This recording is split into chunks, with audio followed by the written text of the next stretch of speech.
திமுகவுடைய கூட்டணி கிட்டத்தட்ட 7 ஆண்டுகளாக உறுதியா தொடர்ந்துட்டு இருக்கு இல்லையா?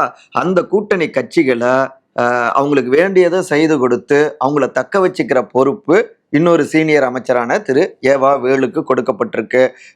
அதே நேரத்துல இந்த கூட்டணிய மட்டுமே வச்சுக்கிட்டு டார்கெட் 200 சக்சஸ் ஆக்கிட முடியாது. இந்த கூட்டணியை வச்சுட்டு 100 தொகுதிகள் வெற்றி அடைஞ்சாலே பெருசு அப்படின்லாம் ரிப்போர்ட் வரவும், புதிய கட்சிகளையும் கூட்டிட்டு வரணும்.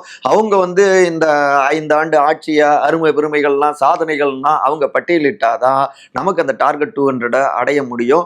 அதற்கான வேலைகளை நீங்க பாருங்க அப்படின்னு புது அசைன்மெண்ட்டை இன்னொரு சீனியர் அமைச்சரான திரு கே.என். நேருவுக்கும் கொடுத்திருக்காரு திமுகவுடைய தலைவரும் முதலமைச்சருமான திரு மு.க. ஸ்டாலின். அதனால தான் அவரும் தேமுதிகவோடு கொஞ்சம் கூடுதலாகவும் நெருக்கம் காட்டுறாரு கே.என். நேரு.